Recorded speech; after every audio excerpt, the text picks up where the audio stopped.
I'm going to go ahead and start going through housekeeping items. There's about 60 of you in the room now, so welcome to the Security Skill Blueprint, what everyone needs to know. This is a SKIA Early Career Professionals webinar. We're going to spend the day talking about some really exciting topics about career development, and we encourage everyone to participate. So I want to go through a couple of features that we have in Zoom today to help you guys engage in the conversation. So the first one is we do have activated the Q&A feature. So throughout today, if you have a question, feel free to put it into the Q&A feature and we'll get to them as we go. We may leave some of them to the end and we may not be able to answer all questions, but certainly put them in there and we'll do our best to get to as many questions as we can. We've also activated the chat feature, and there'll be a couple of times where we ask you guys to participate in our discussion, maybe put your thoughts and reflections throughout the chat. If you want to kind of comment and share, I think it's great to kind of keep that flowing throughout our session together. So feel free to use that chat. And then we're also going to launch a poll here in a second just to learn a little bit about who's in the room to help us guide our discussion today. So again, really, we want this as much as possible in the virtual environment to be engaging, and we really want to hear from you. This session is recorded, so please know that. If there's any questions about the recording, you can reach out to us afterwards. With that, I'll go into a quick introduction of SKIA. So I think, Alyssa, you can advance to the next slide. So SKIA is the Security Coalition for Engagement and Advancement. The mission of SKIA is to accelerate the security industry by increasing awareness of opportunities in the security profession and mentoring promising talent to ascend into leadership positions. So really, we're all about how do we bring the best information and make it as accessible as possible for those of us growing in our careers in the industry. The vision is to cultivate a progressive security workforce at all levels. And we're doing that through a couple of objectives. So we're focused on building a workforce that's relevant for today's risks and security industry's needs. We're capitalizing on the wonderful passion and innovative thinking of many leaders who want to help other leaders in our industry. We're consistently communicating our vision for progress and programming that will really help build talent in our industry. And we're working to create a space to unify resources for developing talent in our industry. So hopefully all of you will visit the SKIA web page after this session if you haven't already to take a look at what we're building. There's 4 different areas of focus in our SKIA strategy. So we have higher education with a security focus. So this is targeted on individuals that are currently in higher education and looking to enter the security industry. We have an early career security professionals group that's focused on security professionals in the first 1 to 7 years of their career. We have a mid-career security professionals group that's focused on individuals who are mid-career and looking to advance.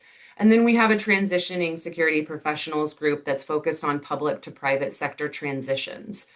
So again, an amazing group of leaders have come together and have done some really great innovative thinking to pull together resources like this webinar. So we do hope that you'll continue to engage with SKIA after this webinar and let us know if you want to get involved. So with that, I'll do quick introductions to our panelists. I'm joined by, and I'll introduce myself at some point, but we'll get to it. But I'm joined by a real great group of individuals. So we have Mo, and Mo is the Director of Protective Services at American Airlines, where he oversees enterprise physical security and executive protection for American Airlines, which is a $50 billion global airline with 130,000 employees and 6,500 daily flights. Mo has 15 years of experience in security operations, threat intelligence, and risk management. He's worked at companies such as Apple and Amazon and ExxonMobil. He also served in the Army for 8 years and has his master's in military intelligence and a number of certifications, including his CPP.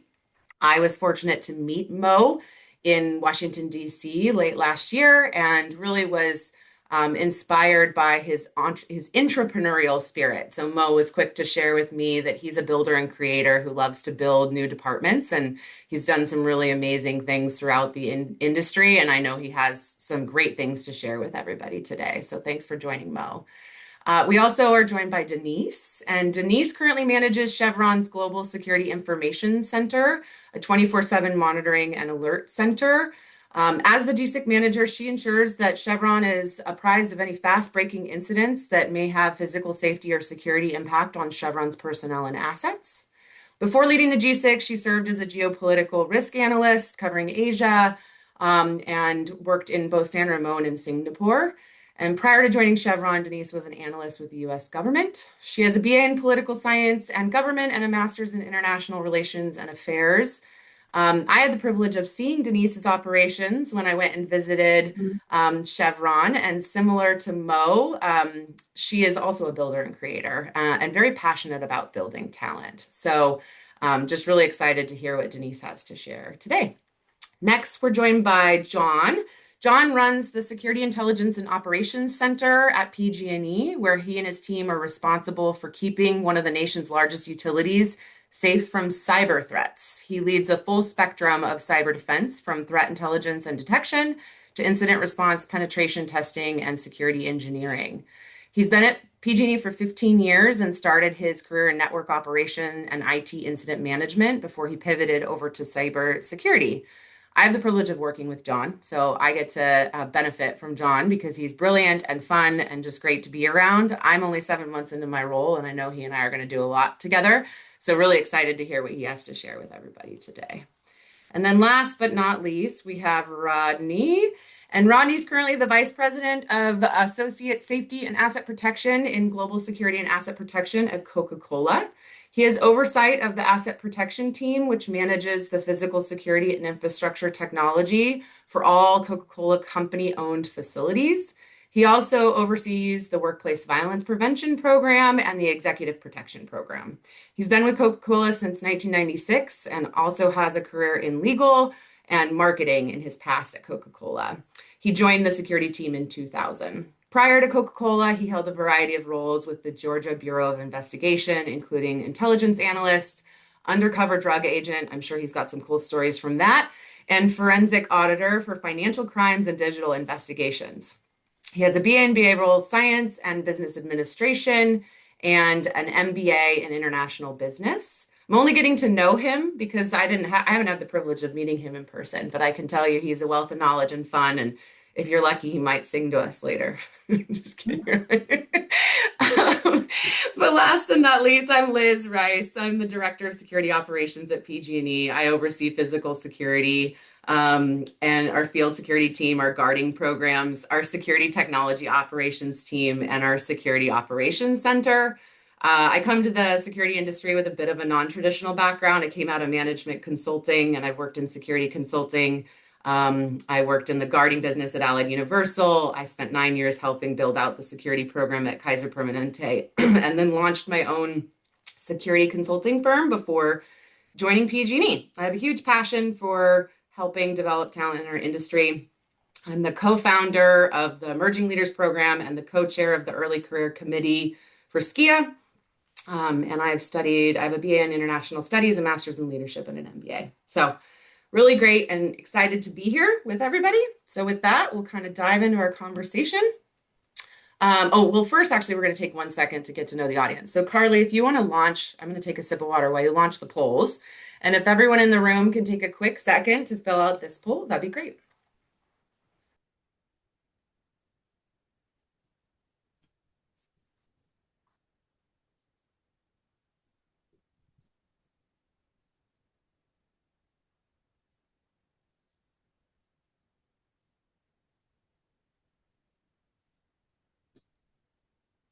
Carly, can you see from the back end who's filling it out? I think once we get good participation, you can probably release the results.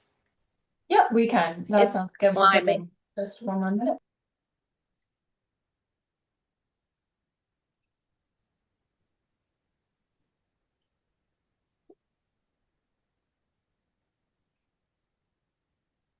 All right, and everyone, last chance to participate in the poll.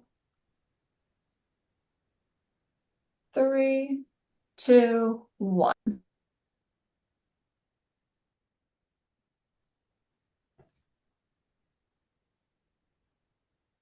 All right. So we have about 25% of us are early career, 40% mid-career. We've got some senior leaders, so we can share things with each other, but all of this will be quite relevant to everybody. Physical security operations, 40% physical security, 12% security technology, 22% intelligence, 5% cyber, and 3% executive protection, and then we have some randoms in here. I don't, you guys are random. I don't know what they are. Well, thanks for that. This should be a good discussion and hopefully relevant for everybody in the room. I think we can close that out. Perfect. All right. So diving in, I'm going to start by opening it up, and Rodney and Denise and John and Mo, any of you guys can dive into this question, but we'll start with simple. What's one skill you wished you would have developed earlier in your security career? And any of you can kind of dive in and start. Sure. I think for me, and I'll just kick it off on this one to break the ice a bit. For me, I don't know if it's a traditional skill, but I think for me it was diversification. And what I mean by that is getting exposure to different facets of the security world sooner if possible. I think some people I noticed in the chat have an intelligence or risk analysis background. And for me, I have one of my great passions is geopolitical risk, looking at geopolitical developments and following the world. And I think I was so thrilled to find a career in that realm that I really doubled down on that. And I think I spent so much time and to great benefit, of course, right? You get to show mastery of a certain region or topic. But I think had I known earlier that you probably also need to see other sides of the security world. You need to see the operations. You need to see sides of protection. You need to do different things earlier on. And I think had I done that more intentionally, that could have helped shape things a little more for me. I got very fortunate because of the doubling down in geopolitical risk that I was able to spend a lot of time in Asia Pac, where the team was very lean. And so by virtue of getting hands-on exposure to crisis management operations from that lens, that's when I started to realize, that holistic view is very important. So it somewhat fell into my lap, but if you can do it more intentionally, I would encourage that. I think that's a great one, Denise, and really important. And what's great is that there are lots of opportunities to learn. You just have to be deliberate about it, right? So that's good. Yeah. Who else? Who else has something to add about what they wish they would have worked on? Yeah, I can go next. I would say, especially in cybersecurity, we're known for kind of holding things close to the chest at times. And I think early on you learn that the more you can get out there and bring others under the tent, be able to explain the why. And to Denise's point, the geopolitical risk is a huge thing, but how do you make it relevant? And the more relevant that you can make it outside of technology, outside of IT or cyber, that's how you can bring people into the fold, and really build the kind of relationships that are necessary to be successful. Because in today's cyber world, if you don't have those relationships or you don't have that ability to pick up the phone or have just those friendships, you're never going to reach everybody that you need to, and you're never going to have everybody reach back out to you for what you need from them. It's great. Very important. I hear, relationships are like 80% of success in business, right, John? So it's good. Rodney, I think you were going to go next. You want to dive in? So I was very similar to what John said. It's building the relationships, but it kind of dovetails with what Denise said too, is like being a little bit intentional and broader in your scope. So like one of the things I tell people when they come to the Coca-Cola company is learn how the company makes money. If you understand how the company makes money, then you can protect it and help protect it better. So that is one of the things I wish I had spent more time is understanding the bigger picture than what was right in front of me. And I think you have to be very deliberate to do that. Perfect. Mo, any thoughts from you? Yeah, everything the others said, right? That's the benefit of being able to go last.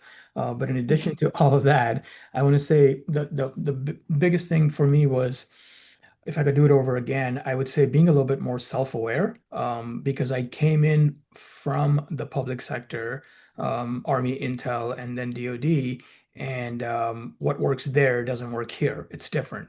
So you have to kind of like adapt and you are no longer working for a collection agency that you're going to collect for, till you leave that role. You have to do something with it. It has to be applied. It's business, to Rodney's point, and everyone else's. So that was the big key takeaway for me. If I could do it again, it would be being a little bit more self-aware, engaging in the business, connecting with the business, learning what it's about. How do we really make dollars? How do we save dollars? All of that. Yeah, I think that's a good one. Self-awareness is useful throughout your whole career, right? Because I think we have to check in with ourselves frequently about that. So Ronnie, you kind of touched on this. I'm going to toss this over to you next, but you emphasize the importance of knowing your organization. Can you talk a little bit more about why you feel this is very important and how kind of more tactically someone early in their career could increase their knowledge of their organization and sort of figure out how to apply that knowledge for success in their career? Yeah, so a couple of things there, Liz, and thanks for the question. I mean, one, I think you have to become comfortable getting outside of your network. We all tend to go to lunch with the people we know because it's an easier conversation. Go to lunch with people you don't know. Be willing to ask a question, say, hey, I don't understand that. Can you help me can you educate me? And the reason I think that's so critical is that you should be doing that with other people. If you want them to buy into your message about security or whatever policy or procedure, you can't just sit there and say, hey, you have to do this because I said so. What's in their interest? And so if you can learn the business and learn what's in the business interest and other people's interest, you're more likely to build an ally like John was talking about and getting people under your tent. And I think you have to be willing to go to people who saying, hey, I don't understand what you do and I'd like to learn. And once you do that, you've developed a friend and a network. It builds your network, it builds your knowledge, and it makes you see the whole picture a little bit better. Yeah. Anyone else want to add or build on that? I've got other questions, but I know this was one we've all kind of thought about. I think I've encouraged folks on my team to have a mentoring, to try and establish a mentor type of relationship with other people within our organization or within the corporation where they view they need to learn a little more. I know sometimes it might be difficult for individuals just to pick up a phone or an email, cold call or engage somebody without an established relationship. But if they come in with the premise of I need mentoring or sometimes I help facilitate that, it can also help give another path to that discussion that Rodney is describing. Yeah, absolutely. And go ahead, Mo. I was going to add, one key takeaway for me has been to bring folks in early into the conversation on projects, right? And how do you bring them in early if you don't know who they are? So, for example, if you want to add something as simple as LPRs, license plate readers, to your perimeter, yes, it makes sense. You've identified a security gap in your world. You're thinking this is just easy, right? I'm just going to add LPRs. In reality, it doesn't work that way. You need to, before that decision has been made, even though it's been made in your head, you need to engage with maybe the privacy team to kind of alleviate their concerns. You need to engage with IT because IT may actually own the backbone of the camera system, maybe even the cameras themselves. Mm-hmm. So you need to be, engaging with these partners well in advance and creating these small working groups. And then you can use the same working groups and kind of, pull one or two people out or in, add new ones in. And it's amazing how much faster your projects will get green lighted when everyone's on the same page, including, I would add, the finance and procurement people, that work with us, because it's super important to have them involved in the background with us as well, because it has to move together as one project, not security wants this and, we want you to green light this because it's important. Yeah. So here's some good stuff because there's mentorship, there's getting to know people. And so if there's anyone in the room in the audience who has like good examples of what they've done to build relationships in their organization and get to know people in their organization, feel free. Again, we want you guys participating too. I see some hellos from Switzerland and Georgia. There's some fun stuff starting in the chat. So let's keep that going.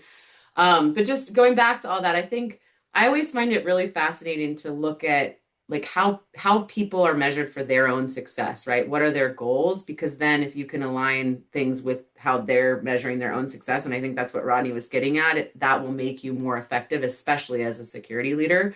So I think that's all really great advice. So Denise, I'm going to pop a question over your way. I know that, when you're looking at candidates who are coming into your operation, you like to help people think about like application of skills versus a long list of certifications. And so, can you talk a little bit about when you look at, how you mentor or how you pick candidates and what advice you give people to balance between certification and like real experience, application, and impact? Right. So for me, when I am looking at candidates and especially in that interview stage, I think if as early and often as you can, if somebody's demonstrating their critical thinking, that's always going to be something that's very compelling. And I think the most successful analysts on my team are people who are able to think out the next step, right? The implications, the questions that might surround a certain issue, thinking two steps out. And I think they're able to be flexible because they have that ability to think critically. And oftentimes that does come up in even just a conversation or an interview process where I will often ask somebody, what's the one or two developments in the world that worry you most and why? And if somebody's able to give a very thoughtful response, you don't even need a follow-up question sometimes. I know we might touch upon it a little bit later. It sometimes can be very obvious if somebody's relying entirely on a quick Google search or AI to build out that answer. But when you start pushing for that more critical perspective, you can see if somebody has the ability to answer those questions or to engage at that next level. And I'd say that's what's important. The certifications certainly don't hurt, but if somebody spent all the time on getting those certifications at the risk of building knowledge that you can apply in a relevant work setting, then there's that give and take there. Mhm. Yeah, I think that's really important to consider. And I mean, especially if you have certifications, but you can't really talk about how they have applied in Yeah. making you stronger in your role, right? Like Right. you need to be able to do that and really, tell that story of I got this certification and this is what it did for me, and this is why it'll bring value into my work going forward, sort of thing. Yeah, those are great.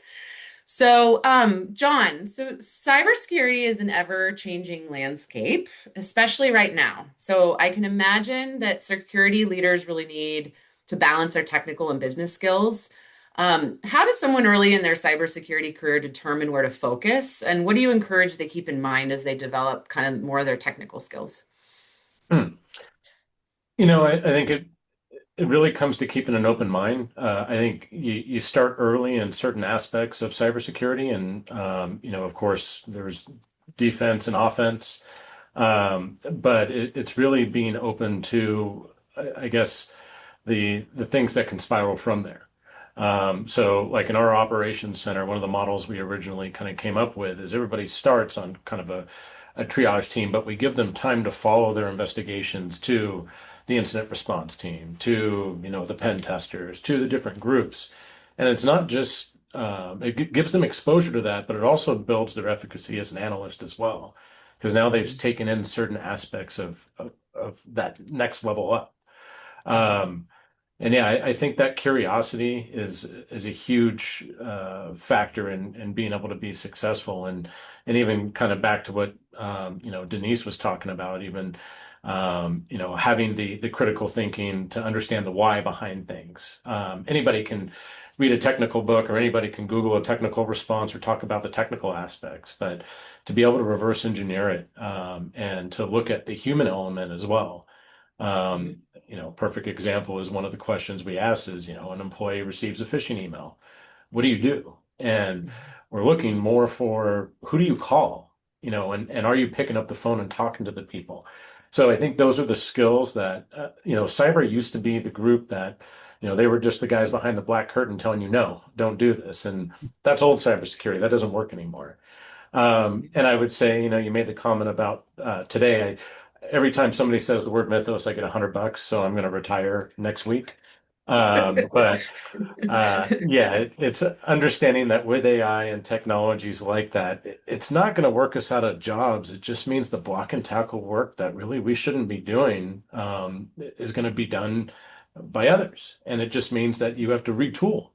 And it doesn't mean learn a brand new career, but it just means, instead of doing being an alert taker, you're doing threat hunting, you're doing proactive work, and there's so much of that that can be done, that there's always opportunity for that. Yeah. Yeah, I think curiosity to the changing landscape and like you're saying, what is the new game that you have to play? Like we kind of as security professionals always have to be thinking about that because the landscape is always evolving. So that's really good. So, let's see, Mo. So I know that communication is big for you, and we've talked a couple times about how communication failures are often at the heart of security failures. Can you talk a little bit about what good looks like from a communications perspective? And when you think about folks developing their communication skills, like what specific types of communication skills should they be focusing on?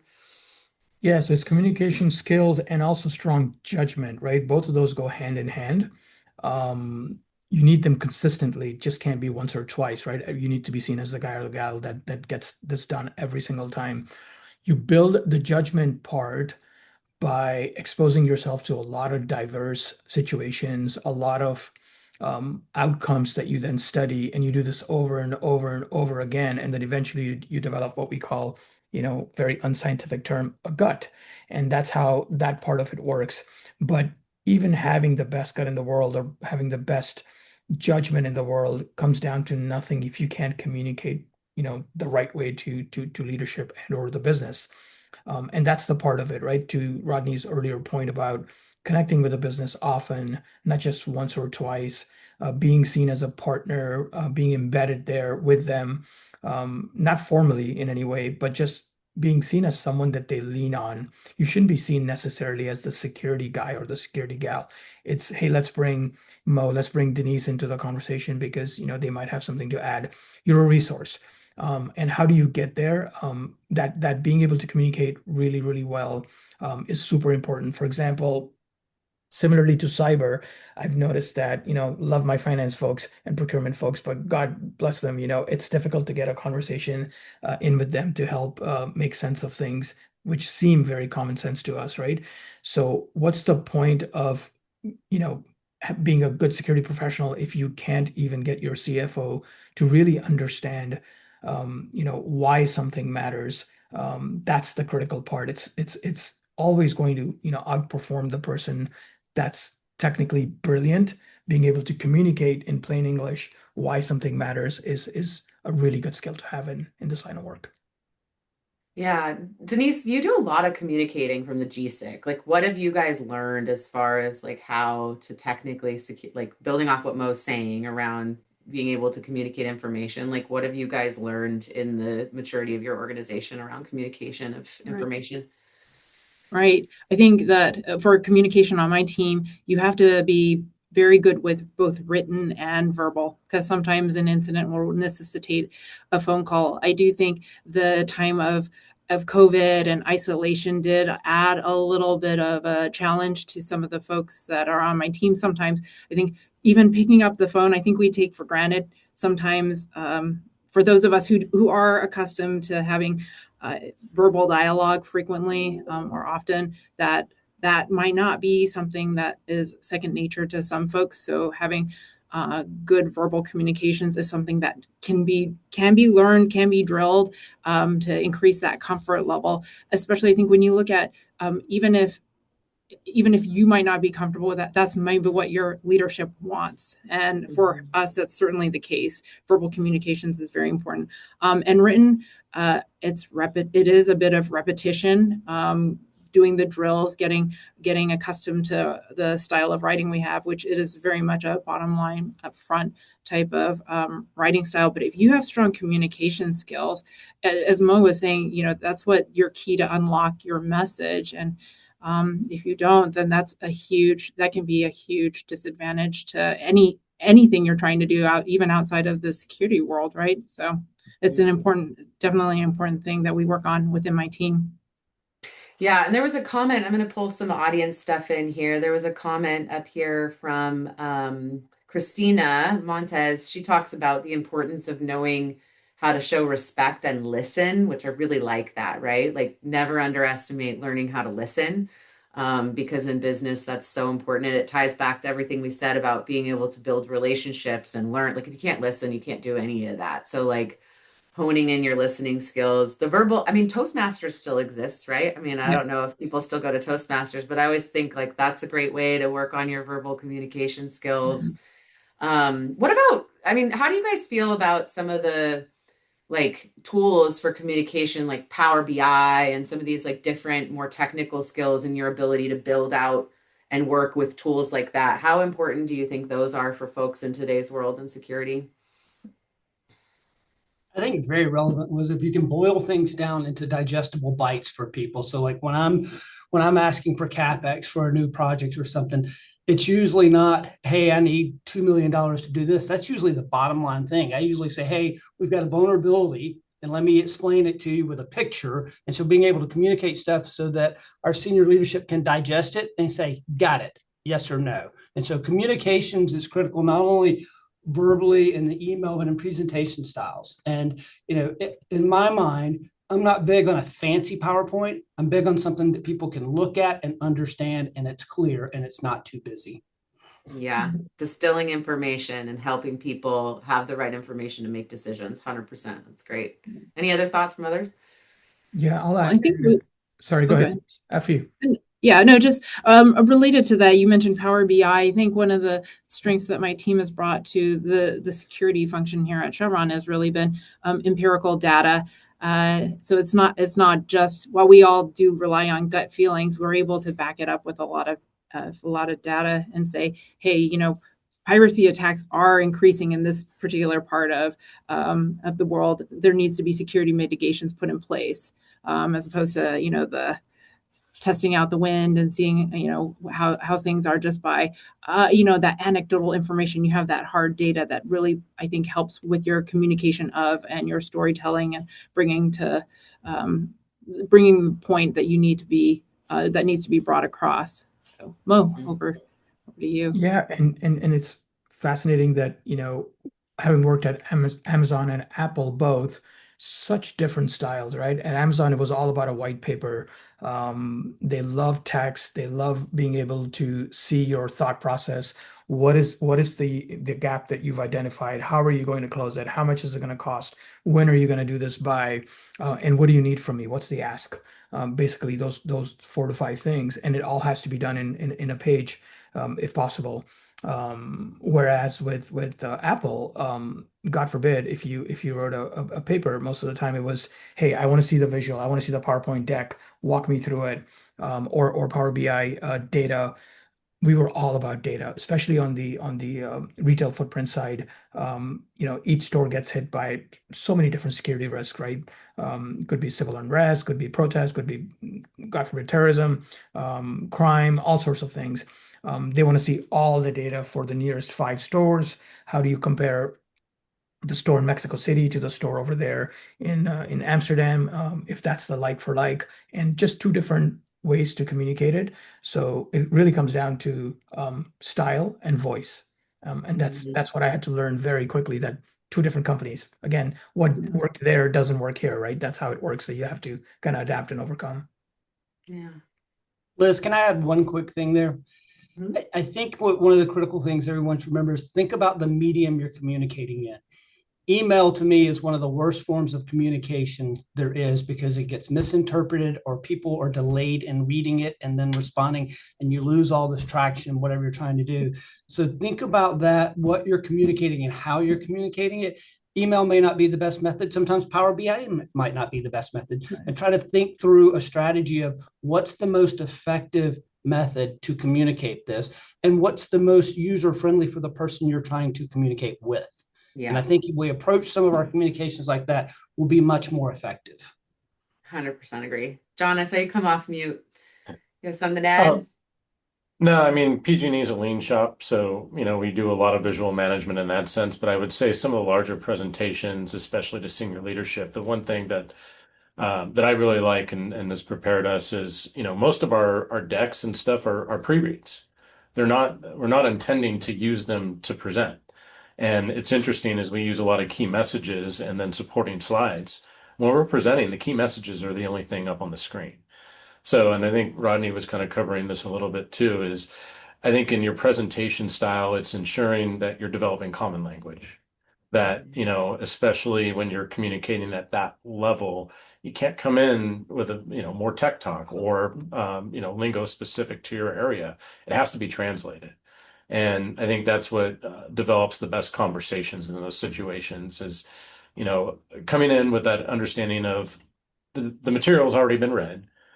And now let's have a conversation about it, but let's make sure we do it in a manner that everybody's going to understand. Otherwise, it's just going to go over their head. You're going to get silence and the meeting's going to be over. 100%. There's a couple things in there to tease out, and then I'm smiling because the chat is hilarious right now, by the way, you guys. I can't wait to tell you what's going on over there. So, like, building on like a little bit you teased out there, John, is the importance of like knowing how to facilitate a meeting. So we had some really great nuggets. It's like your ability to mirror and know what communication is best for your company or the individual to which you're presenting. We talked about critical thinking skills. So your ability to use critical thinking to know what information needs to be shared that's relevant. And then also just like kind of closing the loop on that is like know how to facilitate a meeting. I think that's a really good, important skill to learn early on and know how to make sure that it's a good use of time, because there's no better way than to build your brand than to have meaningful meetings and not waste people's time. So I kind of wanted to tease that out because I think that was in there. We've got some fun things. People are talking about take an improv class. I kind of like that. Some people say just communicate in emojis and GIFs and memes, which they're being silly in there. But no, I do think humor is good. And I think that improv is another one like Toastmasters that I think, especially if you have challenges with sort of communicating on the fly, right? You get nervous and things like that. Anytime you can push yourself to do those sorts of fun more interactive trainings, it can really advance people. I've seen some neat leadership development programs there. So I'm going to move us into a little bit more around like building and creating, because I think we've got some great backgrounds here where you've built departments. We actually had a question in the chat. There's somebody in here who's kind of at the beginning of thinking about building a corporate security department for their organization. And so when you think about being a builder and creator in the industry, whether that's like an entrepreneur inside of a company, or say you're interested in entrepreneurship in the security industry, like what would you guys say are some of the skills that are really important for people to be developing in that vein? I don't know if Denise, you want to start, but Sure. we can pick it up with you. And I guess it does depend on your stakeholders, right? What do they need? You do want to build it around that. I think though there's certain core features, right? There's going to be the operational aspect. I do think that there's an information/intelligence aspect as well. So you want to get the on the ground, what's happening, that gates, guards, and camera view. And you also want to know what's happening outside of the perimeter, because that's going to impact what's going on your campus or whatever assets that you might have. But being able to look internally and externally, and how do you protect it? So that's at the very, very base. And around that, you can get more add-ons, right? Some will have protective features, protective intelligence features, or security technology groups. So there's different ways you can build it out. But to me, the fundamentals would be, that operational on the ground look, and also that information picture that will marry up with informing your threat environment at a very base level. Yeah. Anyone else have anything to add there? Liz, I'll add one just quick one. I mean, I think one of the things, if you were standing up a corporate security function for whether it be a private sector, an NGO, whatever, is making sure you're aligning with that company's core mission. And if you understand the company's core mission, then you can better design your security mitigation strategies to help protect it. And so understanding what the purpose of the organization is critical to building a viable security function. Yep, absolutely. So let's transition to things that can get in the way in your early career. So, Mo, have you seen any like behaviors or mindsets in folks that you consider things that might hold someone back, like overemphasis on things, or any behaviors that you've seen hold anybody back in their career? I would say one of the most common things I see is, again, going back to that one word communication, right? Folks are either too scared to ask when they're new, because they feel like, you know, they'll know I don't know what I don't know. And I was one of those, you know, peculiar folks that my hand was always up. I was always asking 15 clarifying questions. And my reason for the clarifying questions was selfishly because I wanted to do less work. So the more questions I ask in advance, the tighter I can hone in on what I am trying to solve for. Um, Easier said than done because one, you're brand spanking new.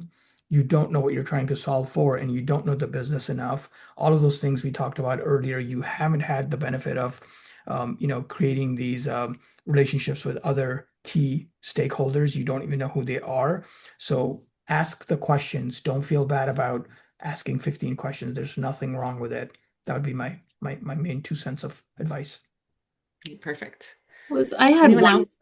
Oh, yeah, sorry. I just, Yeah. this one, I think I've observed a lot. I think one of something that can really hinder folks is if it's somewhat of a two-pronged thing, but somebody who has an inability to receive feedback, if they're very defensive or combative, even, that can really stunt growth. And just people become reluctant to provide that to you. And so I think always be open to that and ways you can grow. But the second part of that is some people are also great with, oh yeah, I understand I need to work on that, but then they're not able to incorporate the feedback into their workflows. And so then around the fifth time when you're giving that prompt, hey, you really need to do this, and then they'll say, oh, that's great, and then you realize, oh, you know, it's not just being receptive to it, but it's also incorporating that feedback in a constructive way and making it actionable.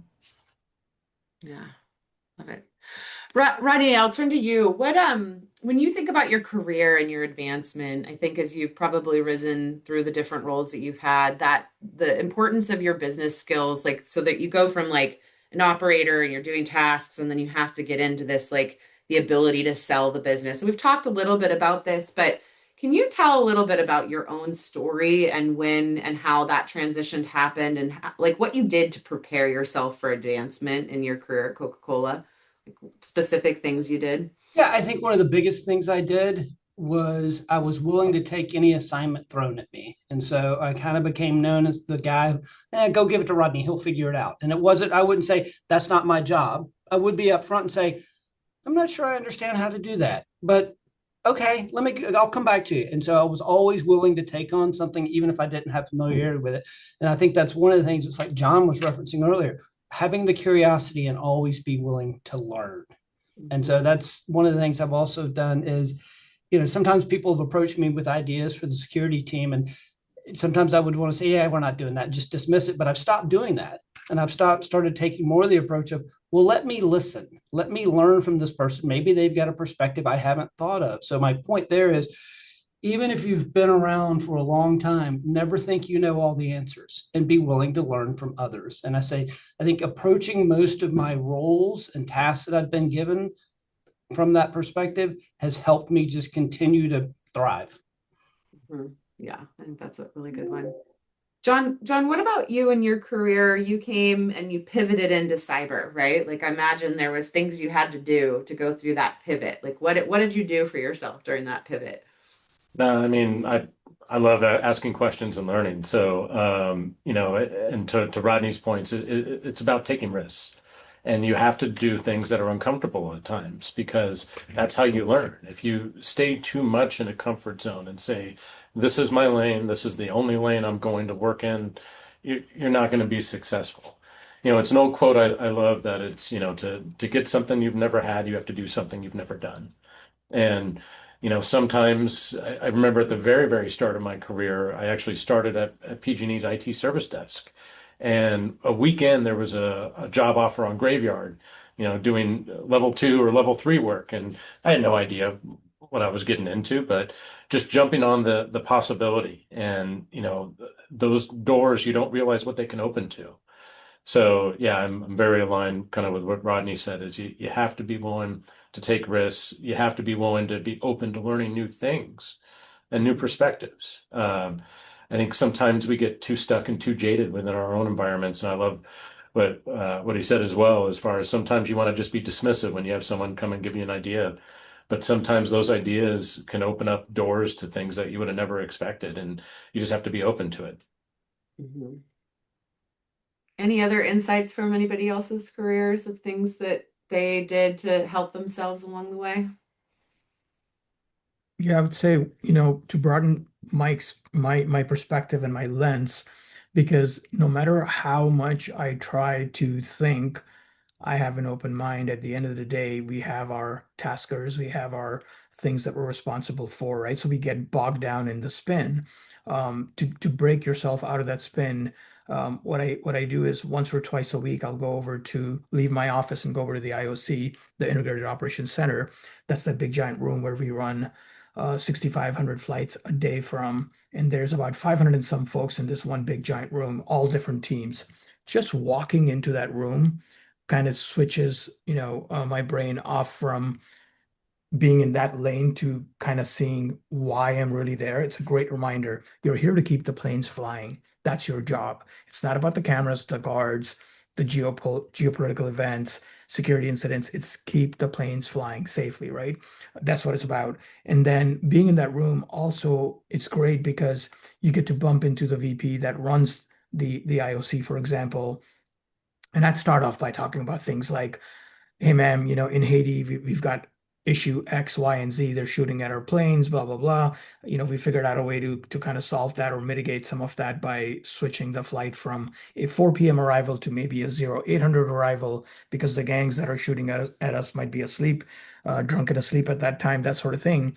And then she'll remind me, she'll say, yes, that's great. But remember, we've got 64.99 other flights to run for the day. So don't forget about all your other flights at the same time. So it's great to be able to kind of broaden your perspective and remember, why you were hired. Mm-hmm, mm-hmm. There's a good comment here in the chat that I'll share from Alex. So knowing when to say no, or be able to communicate when you're at capacity, I do think that that's a good thing to sort of learn, like how do you find balance in work? So say yes, but not at the, sake of burnout or lower performance.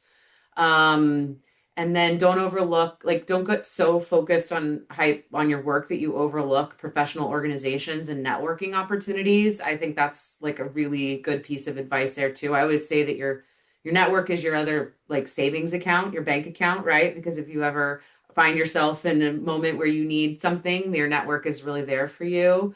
And then don't be afraid to ask about opportunities for professional development, networking, or industry involvement. I think, that take the risk to ask, and get involved. I think those are all really solid pieces of advice in the chat as well. So thank you for sharing those. We've got about 10 minutes left. So I'm gonna ask the group one more question, but will you guys, those of you participating in the room, if you can start putting any questions you have for the group, either in the chat or in the Q&A section, we will go ahead and spend some time answering some questions. But before we get over to everybody else's questions, I'll ask the panel, if you had like one piece of advice to tell someone who's in the first like 1 to 7 years of their career in security, like what is the thing that you would say prioritize above all else? And I'm gonna just kind of go around the horn. So Rodney, do you want to kick us off? What he's thinking? Let's see, John, are you ready, Rodney? I can start with you.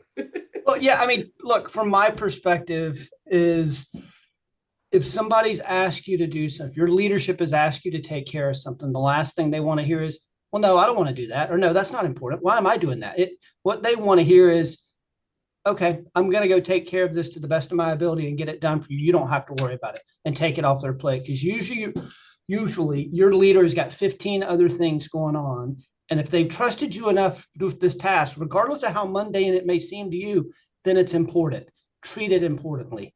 Get it across the finish line and just be thankful that you got the opportunity. We all, and I promise you, everybody on this call, or at least on the screen, has had things that have been given to them that they didn't want to do, but they still did it. And they executed because their leader needed it done.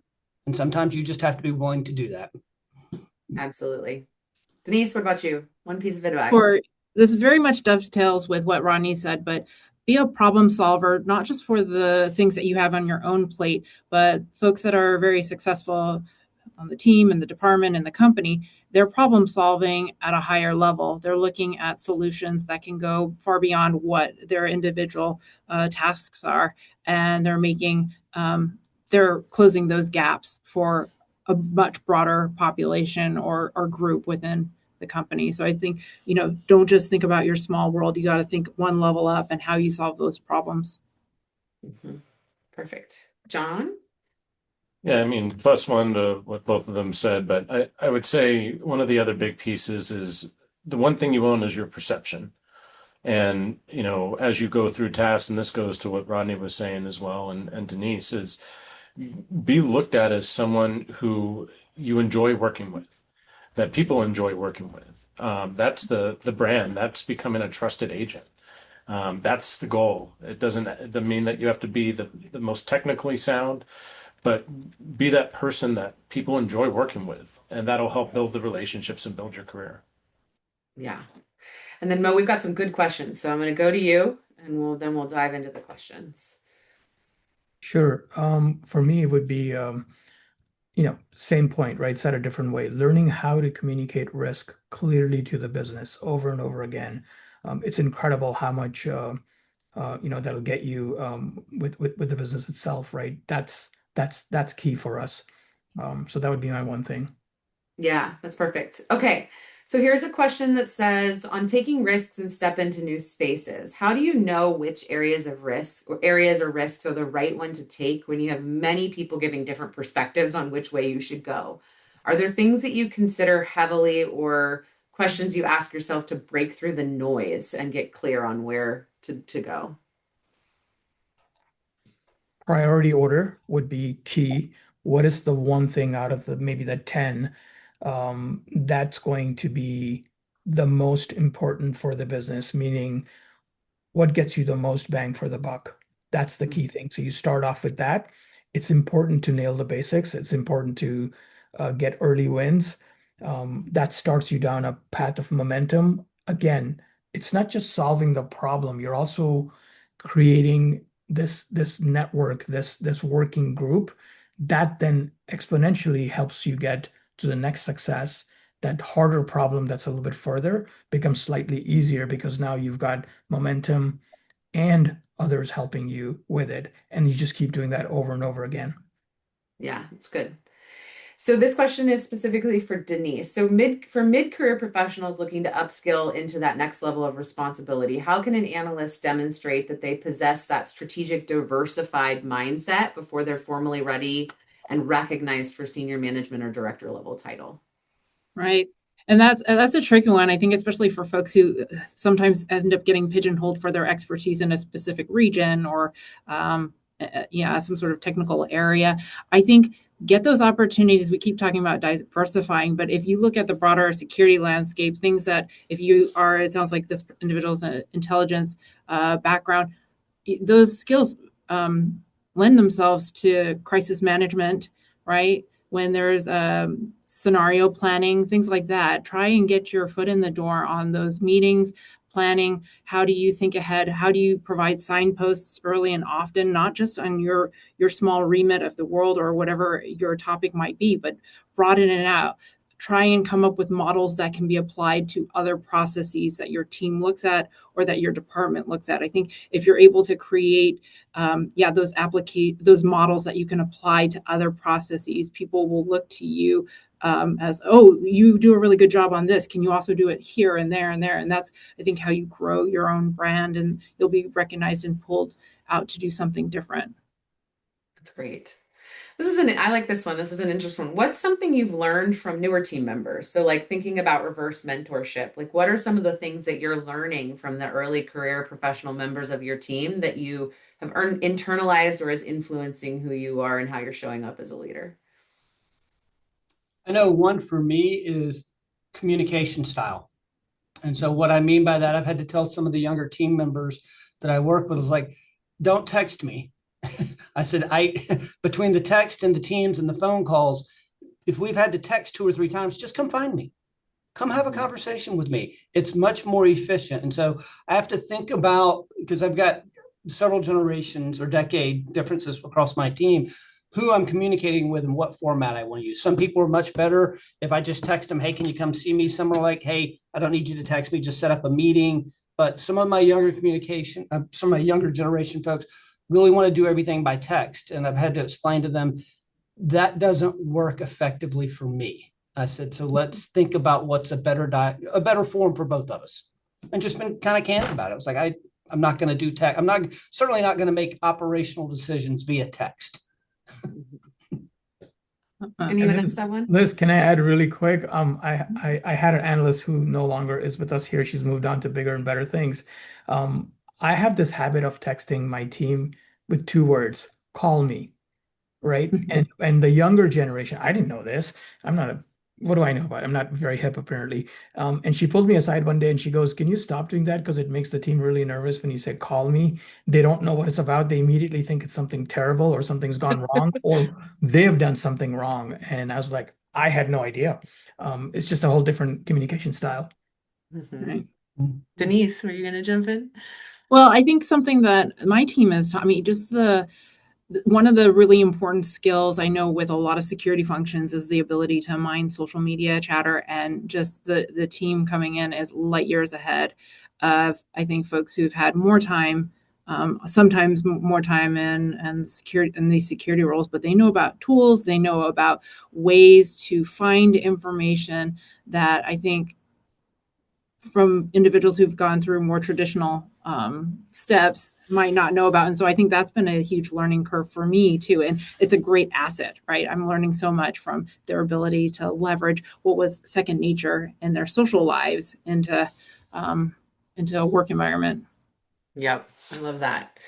Well, we are coming up on the end of the session. So I'm just going to say, I know we didn't get to everyone's questions, so we'll take a look at these and see if there's anything we can send out as a follow-up. But I just want to make sure I take a second to kind of summarize some of the takeaways. And so while I'm doing this and summarizing my takeaways, I'd love it if you guys would just start throwing in the chat some of the things that you guys have taken away from this conversation, gold nuggets. I think it's really fun to share because you might have picked up on something in the discussion that's meaningful to somebody else. So please hit the chat and put your thoughts. But I feel like today we obviously talked a lot about communication skills and critical thinking skills. We talked about the importance of certifications, but really the importance of those certifications and that technical training being partnered with critical thinking and application skills so that you can really show your impact. We talked about relationships. We talked about like all kinds of really great things. And I think at the end of the day, there's always that conversation of like, do I invest in my technical skills and my certifications, or do I develop as a person? And the answer is both, right? Like business is dynamic. And I think, just continue to be authentic, ask for help, ask for questions, participate in things like this to push your thinking, take the gold nuggets away and apply that in your own world, and your career will be bright. And yeah, just never be afraid to ask for help or mentorship. I think Denise really hit on that, and continue to build those relationships. So I just want to say thank you to the panelists, to Mo, John, Rodney, and Denise for joining us. Thank you so much to Carly and Alyssa from TSF, who have been behind the scenes doing so much work to make this happen. And then Mandy Dobbin is my partner in crime and co-chair in the SCIA Early Career Professionals Committee. And so I just want to say a huge thank you to Mandy. This was great, and we hope to see you guys at future events. Spread the word about SCIA, and feel free to reach out with questions. Anything I missed, you guys? Otherwise, I think we're good. Nope, Yeah. we're good. Thanks All for right. having Thank you, Liz, for Thank moderating. you. Yeah, Take happy care. Thursday, all. Thank you. Bye all. Bye.